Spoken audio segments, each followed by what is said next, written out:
I'm coming.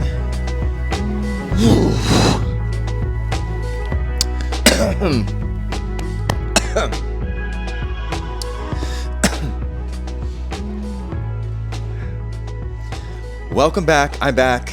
This is season 2 of Show Pony, and I now live in New York City. I moved across the country. Pete and I moved all of our belongings, including this huge couch, from LA to New York City. I knew it was going to be taxing and intense and a lot of work, but I didn't even take time to really think through how incredibly draining and exhausting moving across the country would be. Packing up all my stuff. I haven't even processed this. I took a week off of this show, of doing an episode of Show Pony last week, because I literally didn't have time. I was traveling all over. I had no stuff. Like, my stuff has only been in here for a few days. But I have been like beyond exhausted. I've been eating so much.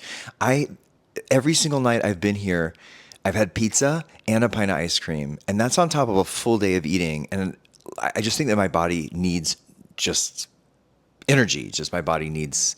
Anyway, say goodbye to the six-pack. It's done. Those days are over. Those days are in the past. We are moving on to a new era, and it is the era of the fupa. So let's all welcome her to... Welcome to the family fupa. She's here. She's queer. She's not going anywhere.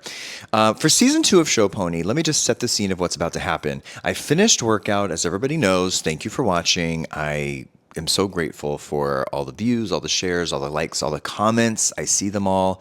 I know I'm still supposed to send one of you stickers, which I do have, but in the move, I kind of maybe lost your address. So don't be afraid to send it to me again. You're not bothering me.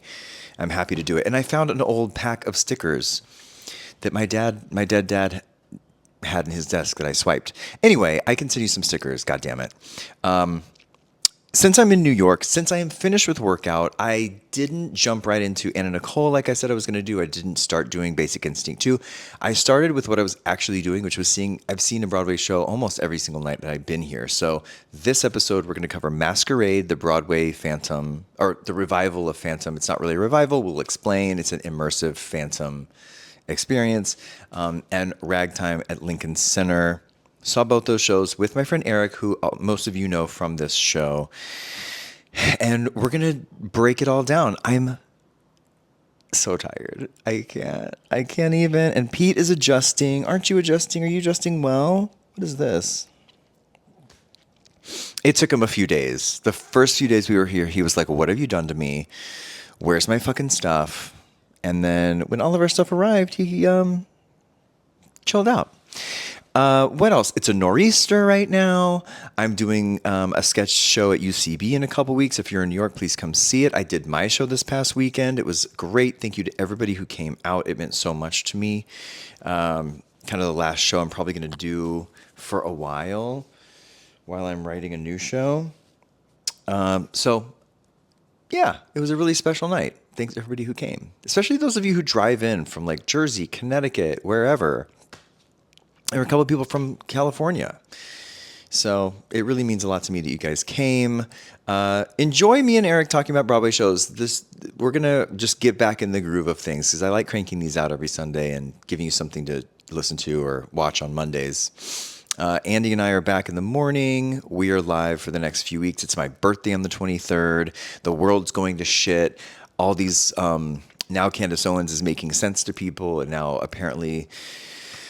The world is topsy-turvy. I don't really get it. There were shootings all weekend. What's new? I don't even know. Right after I finish this, I have to get my news ready for tomorrow, and I shudder to think about what I'm going to find in the headlines tonight before tomorrow.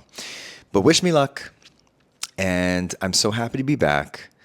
I didn't like skipping a week, but I did need the rest. So... thank you for being with us. Enjoy this Broadway stuff. I think for the next few weeks, I'll do Broadway shows. I'll do some movies. I'll tell you all my reviews about the things that I'm seeing that are currently on. Because a lot of you ask, what should I see when I come to New York? What Broadway shows have you seen? So I'm just going to make this next season just kind of all about that. And just review every single thing I see. Enjoy it. Me and the Fupa say thank you. And we'll see you on the flip side.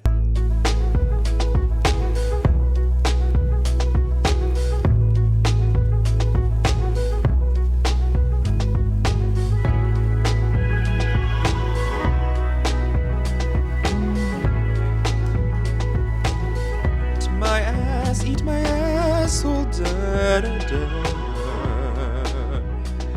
Okay, are you ready? Lots of dick, lots of... Okay, yeah. Wow, look at our beautiful background. Masquerade. Masquerade. Oh, look, we have a third guest. Hey. Hello, Pete. Little toothless wonder. Hey.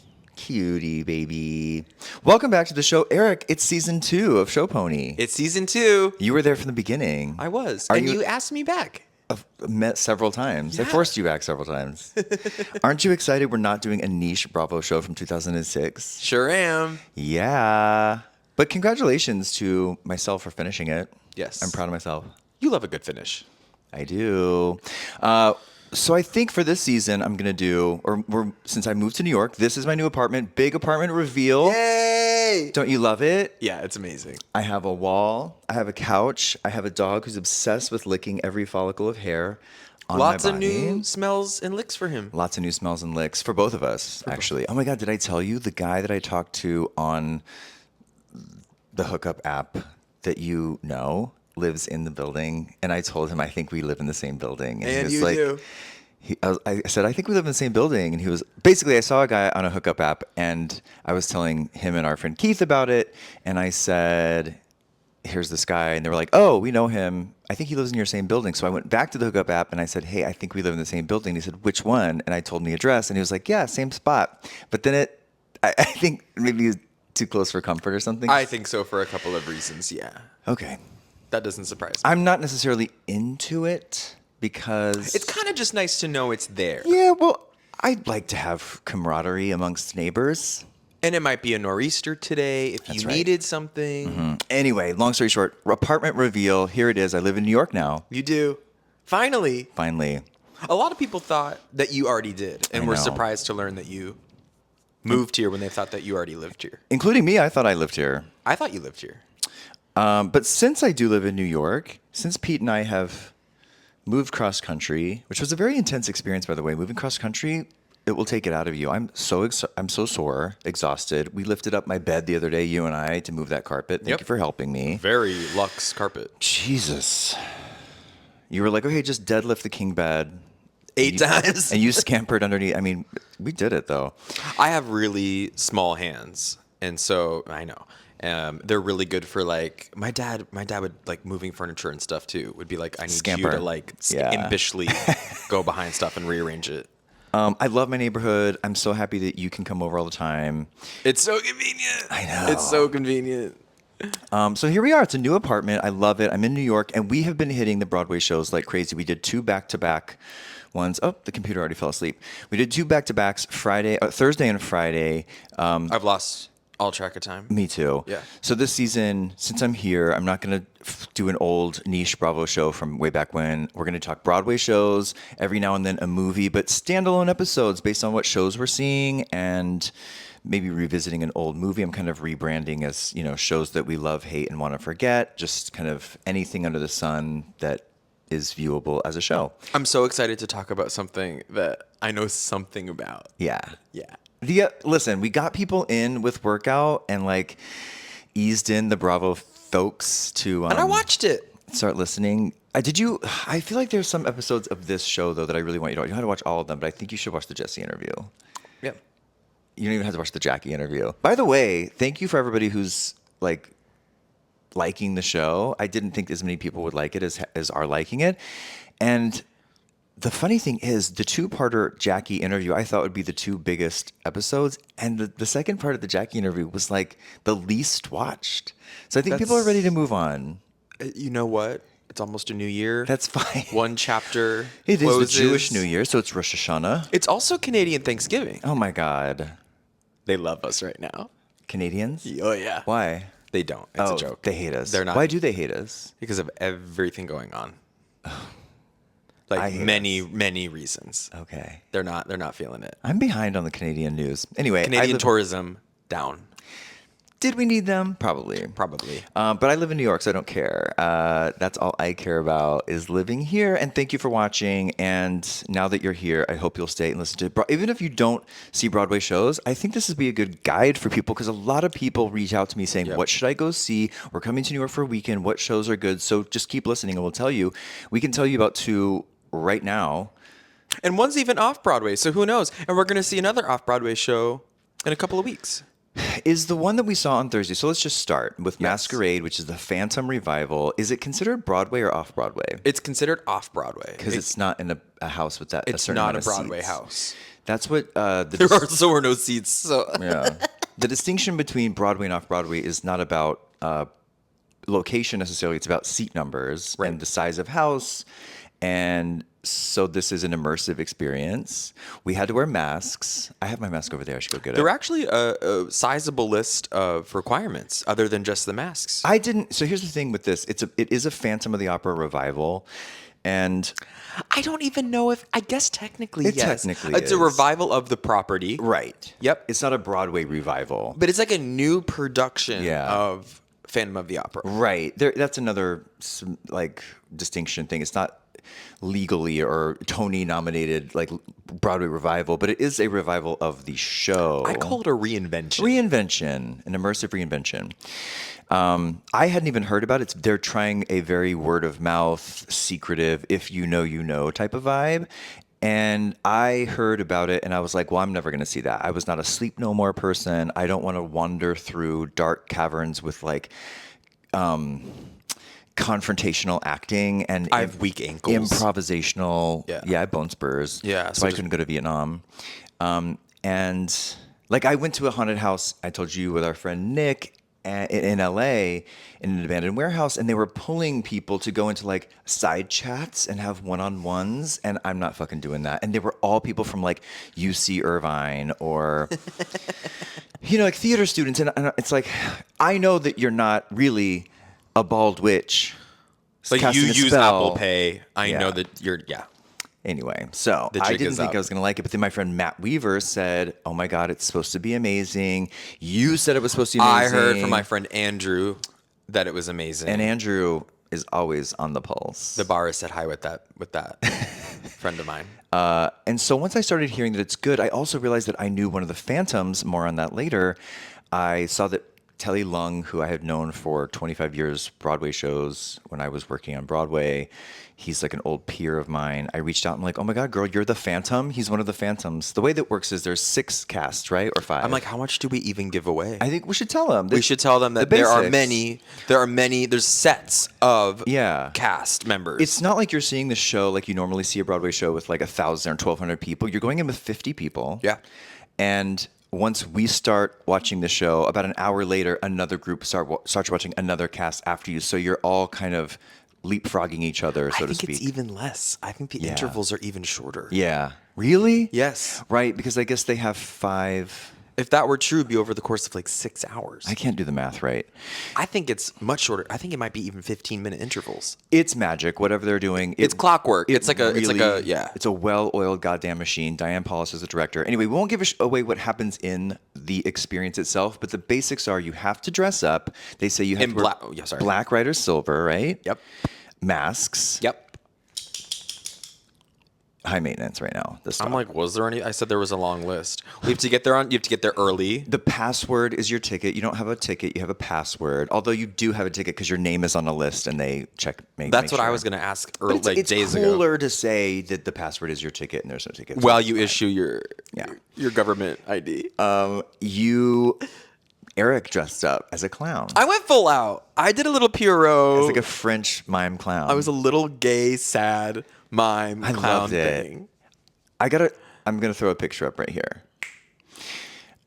People in the cast Mm-hmm. during the show told me they liked my clown outfit, and then I felt less. Yeah. I felt kind of kooky. I walking loved out. it. You did it. And that's the thing. I was like, I'm not dressing up. I'm not doing this shit. But if you go, when you go, that's the thing. We should just say right off the bat, you should go to this show. Yeah. We should come up with a ranking system for this show. Like, Well- I would say 9 out of 10. Same. I would say it's also there's always the conversation with Broadway shows and shows to see in general around ticket price, and like not to be shy around the fact that this is like upwards of a $200 ticket. And I think with that, naturally, you're like, what do I get? And you get a really magical, special experience that you wouldn't get at a traditional Broadway show. Yeah. It's amazing. just... I want to go back. Yeah, same.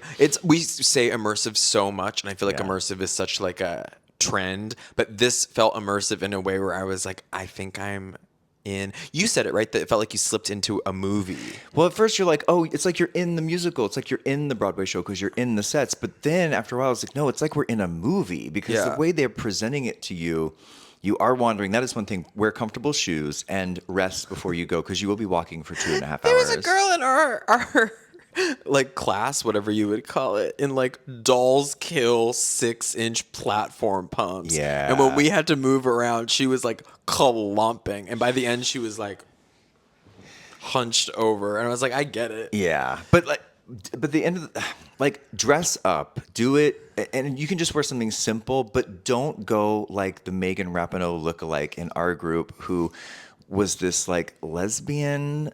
We don't know that. Oh, sorry. Well, she presented as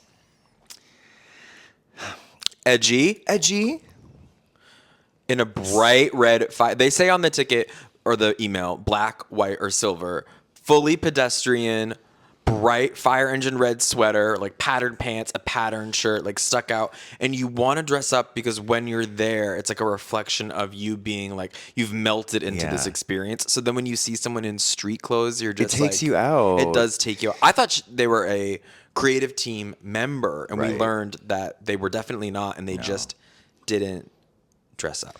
Well, they also say if you show up and you're not, you just have to wear black or white. That's easy. That's fine. You don't have to dress up fancy. You don't have to dress up like a gay clown. Goths welcome.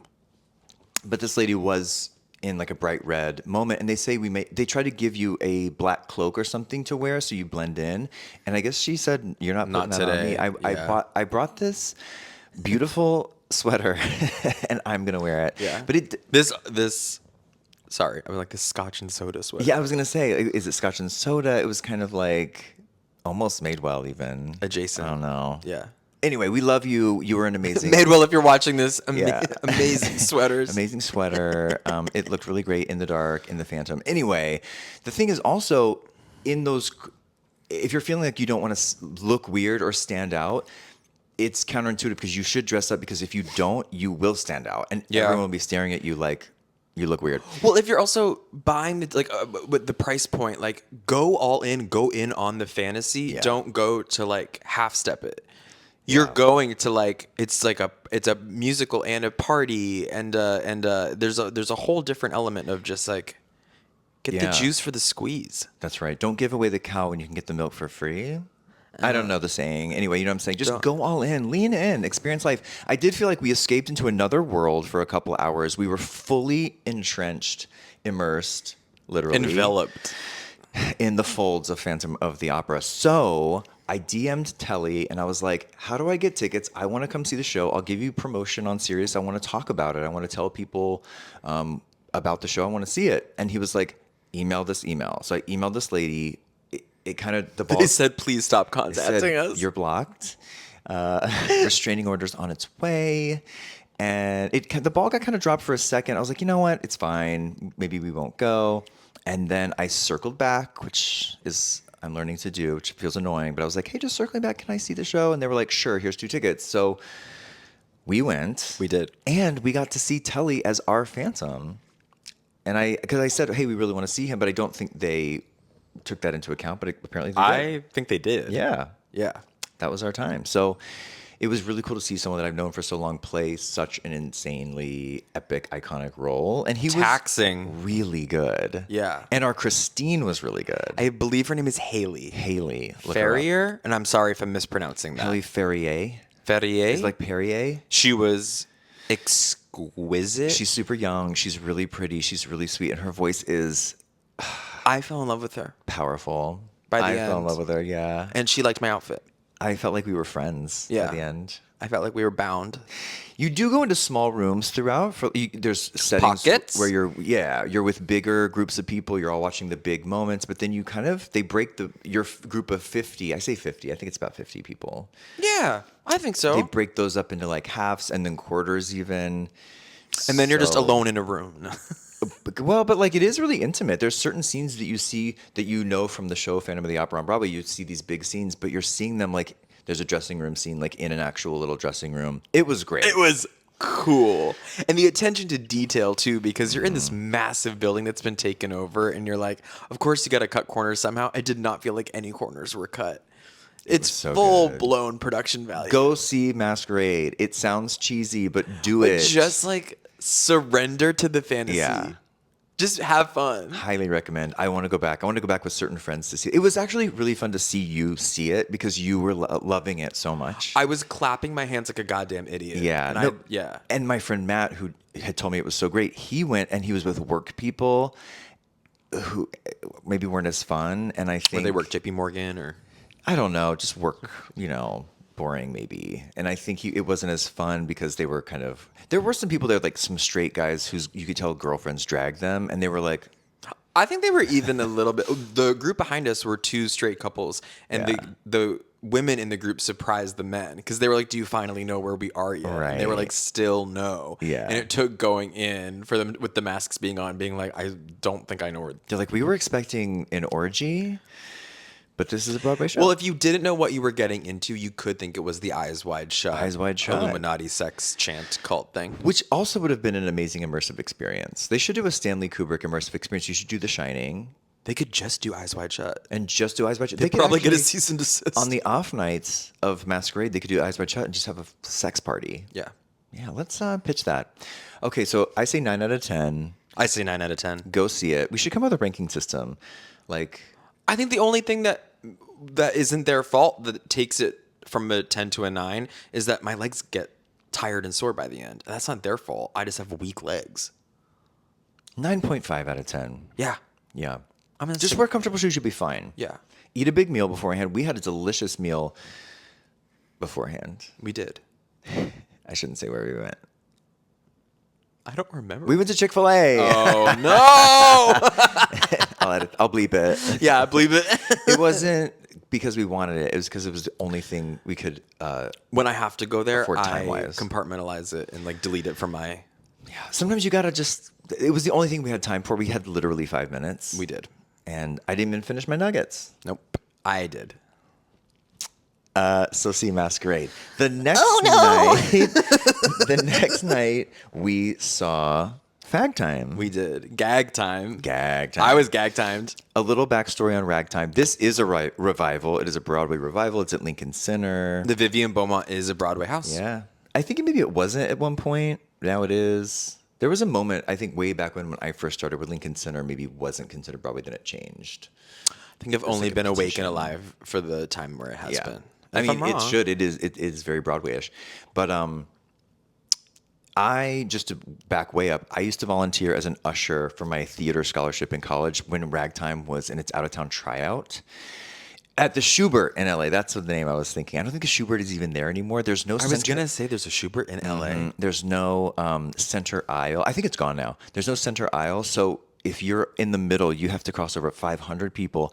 And I would volunteer on the days when they would bus in inner city people who normally wouldn't go to the theater, like on a Wednesday matinee. So I witnessed some shit. You saw shenanigans. They were talking back to the cast. They were like, "Don't do it, Cole House." Like they were screaming at the stage. It was actually kind of charming, but it was an experience. So I've seen the show in so many iterations. That was way back when Brian Stokes Mitchell was Cole House, Ragtime, Lynn Ahrens, and Stephen Flaherty. They also wrote. One of my favorite musical theater songwriting duos. Well, yeah, you were in Once on this Island. And I love Seussical. You do love Susan. I forgot do they love wrote Seussical. I do love Seussical. that. They also wrote a show that I was really excited to see. It was a couple years ago. It was based on a movie. Jim Parsons was in it. It was. Huh? It didn't go anywhere because it was bad. Okay. Yeah. Anyway, but we love them anyway. Ragtime. If you haven't seen it, How do you explain Ragtime? Beautiful music, beautiful gowns. It's like a summary of the 20th century, early 20th century. Okay, this is where I get dumb about history, and I've seen the show a million times. What years is this? They're talking about the impending war coming up. They say the war is on the horizon. So World War I was like what? You are not going to ask me this on camera, but this is the early 1900s. No, right. Okay, but like, was she talking about World War I is coming or World War II? One. Really? Yes. Okay. Well, World War I was when?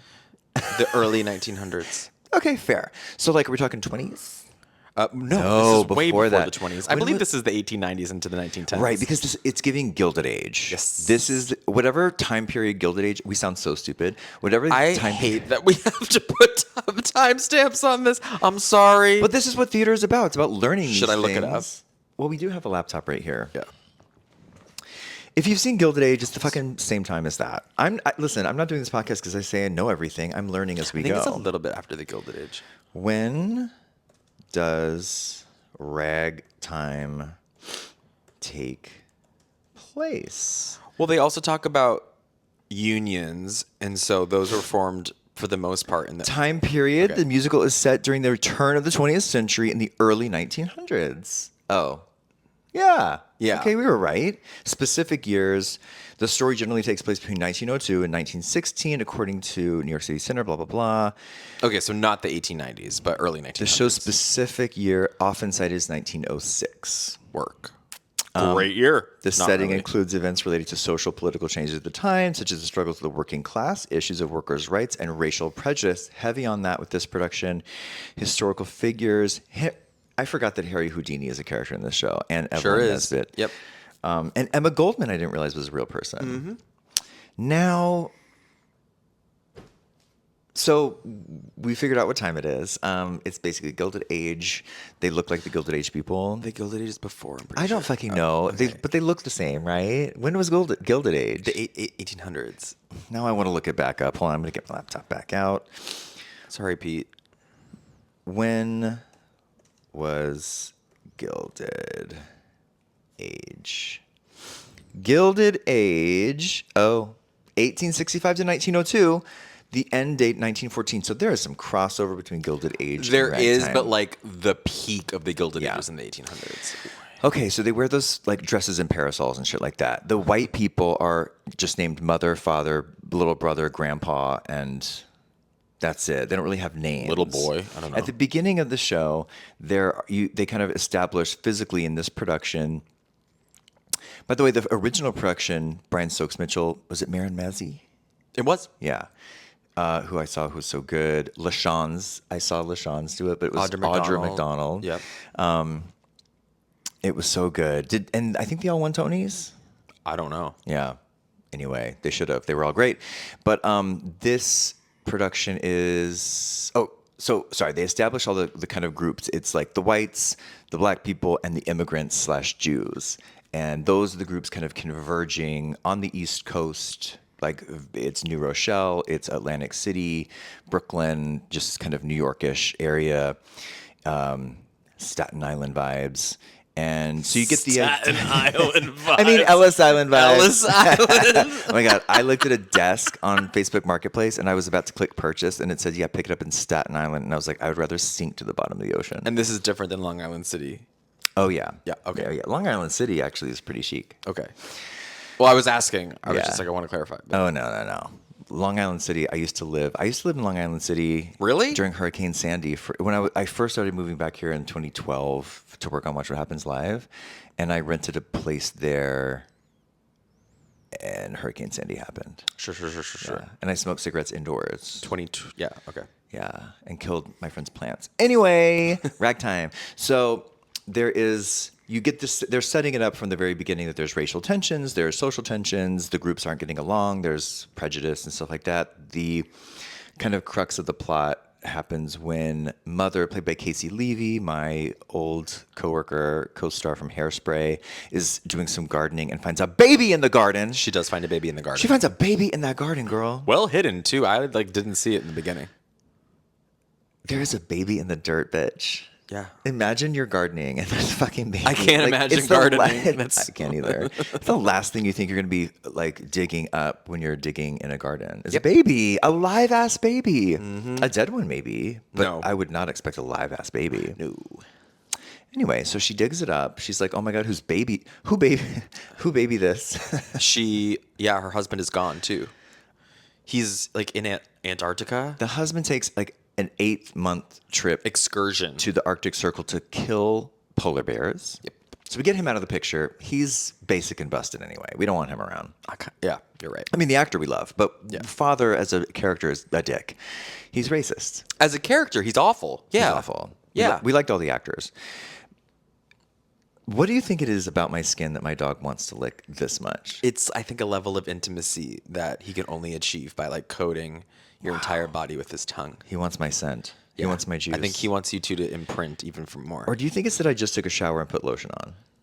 Oh, what kind of lotion? Eucerin. Anyway, so he's on a boat to the Arctic Circle. He's killing polar bears. He's being a dick. And she digs a baby out of the garden, and it belongs to Sarah. Yep. Who is a... She works right nearby. Worker nearby. Okay. Sarah... I had to cut something out. So Sarah works nearby. She's a woman of color, and she had a baby and put it in the ground. The father of the baby is... Kind of due to a panic attack. What? Can you explain why she put the baby in the ground? This was actually my first time. I've listened to the music many, many times and I've watched performances online, but I had never seen the show. So it was actually very illuminating for me to see, oh, like the baby's alive. Didn't know that actually was a thing. Right.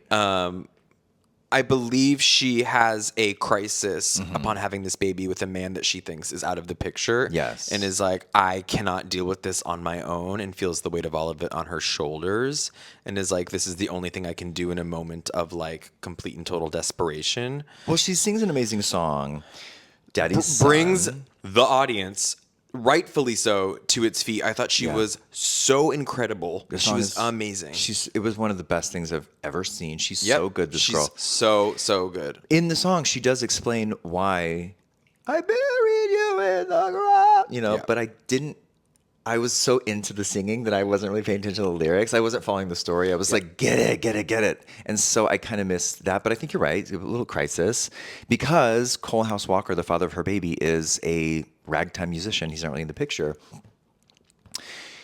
He finds out that the baby is alive, that he had a baby, that the baby was, buried or whatever. I forget how he finds out. They go tell him. Sure. Or he's like, yeah. Someone goes to tell him. He starts like knocking on doors in the area because he finds out that she's up there. Yeah. And then the boy is like, there's a baby here. There's a baby. Yeah. Yep. So he goes, and there's this whole kind of courting moment where he goes to the house every day. She will not come down. She's like, fuck that. Mother, the white mom, Casey Levy, is taking care of the baby. And to be clear, that's like her character's name in the show is named Mother. Things are like she's pulling the family together with the husband in the Arctic Circle. She's like, And I holding think it enjoying down. it. I think so too. Like the newfound sense of freedom. The another through line is the story of Tate, Played by Brandon Uranowitz. who we love. So good too. He's so good. Yeah. So he kind of represents the immigrant vibes and The immigrant vibes. he has a storyline. That he's He's a serving. young daughter. Yeah. The mother has passed. The mother does not make it over. And he's supporting his young little daughter. The promise of a new life. Highlights would be Cole House's performance. Joshua Henry is incredible. Sarah, forget her name. I believe her name is Michelle. Michelle, loved you. She was amazing. Amazing. Wheels of a Dream. Wheels of a Standing Dream. O. Standing O. Multiple Yeah. standing O's. Probably 3 or 4 standing O's. There was multiple standing O's throughout the show. I sat next to someone who was difficult to sit next to, but that's Sure. okay. We also noticed just a little, I don't want to blow up anybody's spot. Not everyone is easy to sit next to, but something everyone can control. There's a moment in the show where I wonder if it's the main- same thing I'm thinking I'm of. sure it is, where a main character gets shot and killed, not to spoil anything, but that happens. A main character dies. And right when that happens, the guy next to me pulls out his phone and starts texting. Oh, starts reading the phone. I almost said, "Get the fuck Are out you of kidding here!" me? It Yeah. was the one moment where it's inexcusable. It's always inexcusable, but at that moment, it was literally like crescendo, crescendo, crescendo. Oh my God, somebody's gonna get shot! And he was the like, "Bring." climax of the entire show, and for someone to just be checking like, And I leaned over to you and I was like, "This bitch is on her fucking phone." yeah, you were leaning in front, so I actually didn't see it. I honestly, I was leaning because if you saw what I saw, you would have. I would have melted. lost. We also took turns switching places during the show. Yeah, I couldn't breathe. I thought it was when Harry Houdini came on and a guy in our row went, The guy like, next- really? Harry Houdini came out and he was in in like shorts, a little swim outfit. like a bathing suit, and he's like, "Oh."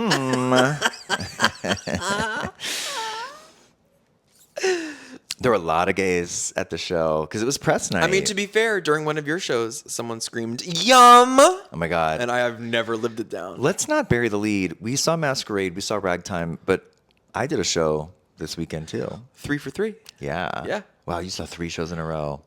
Let's see. Off Broadway, Broadway. What do you tell had me. a cabaret? Yeah. It was my last show for a while. Near Broadway. And to say I really thought I did a great job. You did. You really tore. You sounded amazing. Thank you. And it was so wild to see so many years of work and so many sittings. Sittings. It crept up on me. I've been doing a residency for 2.5 years here, and Shout out to the Green Room 42. shout out to the Green Room 42. I shit on it, but I'm really grateful that they gave me a space to just do whatever I wanted for. Yeah. And they didn't care how many tickets I sold. Sometimes 12 people came. Sometimes 250 people came. They were a gift that gave to you freely and really without were. anything expected in return. Yeah. Support the Green Room 42. Support Ben Rummelauer and Support the comic stands on the wall. Yeah, the Comic Sans does need to change. I brought Pete with me on the show. I strapped him to my tits while I played the piano and sang. The whole show he was with me. That was really cute. And a baby Bjorn. What are we seeing next? Oratorio for Living Things? Yeah. Okay. That's what we're seeing next. I'm also performing in a show at UCB called Ass Sketch. Make That's what it's sure called. you come. You can't because you're doing a show in upstate. I am. Eric is going to be in Rocky Horror Show. My friend Andrew, who we talked about earlier, takes over an orchard upstate called Barton Orchards with Lucy LaDuca. Sharton Orchards. Sharton Orchards. Yeah. I'm excited. That's going to be great. I'm going to come see you on the 18th. I will be there. I love that so much. That's so soon. And you're going to be in P-Town while I do Ass Sketch, so you can't come to that, but I know you'll be there in spirit. I will. I'll be there in ass. Wow. So 10 out of 10, well, 9 out of 10 Masquerade. What do we give Ragtime?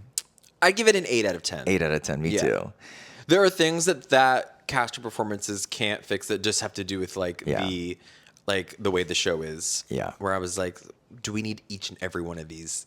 Like the baseball song. I was like, Well, I feel like Ragtime has become, like to me, it's new because I was in college when it came out. And so it's kind of like a new musical, but it has become, I mean, that's 30 years ago, a iconic piece of American musical theater. So Yeah. I think they would consider cutting anything like, oh, we can't cut it that. feels iconic. The scale of Yeah. it feels iconic. Yeah. And to put it in the Vivian Beaumont and that stage is just so, they fill it really well. The costumes and the design of it I also thought were really The guy next to me beautiful. filled out his seat really well. He did. I'll cut that too. We're talking about his tits. His tits. He was great. I miss him. I don't. I wonder where he is. He's probably catcalling a man on the street. Yeah. Okay. Thank you, Eric. Thank you. Follow Elephant Eric on Instagram. You don't need to do the that. funniest person on IG. I don't know about that. And we'll see you next week with more. I think Natalie Joy Johnson's going to be on the show next week. Amazing. Amazing. Okay. Love you. Bye. Bye. Thank you so much for watching. I hope you enjoyed that. I am still so delirious. So I know I wasn't very succinct about.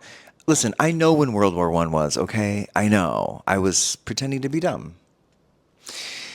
As always, please continue to like, share, follow, subscribe, blah, blah, blah, blah, blah. Send it to your friends. Send it to your Broadway friends. Like, a lot of people weren't watching Workout from 2006. It was a very niche thing to cover, but a lot of people come see Broadway shows.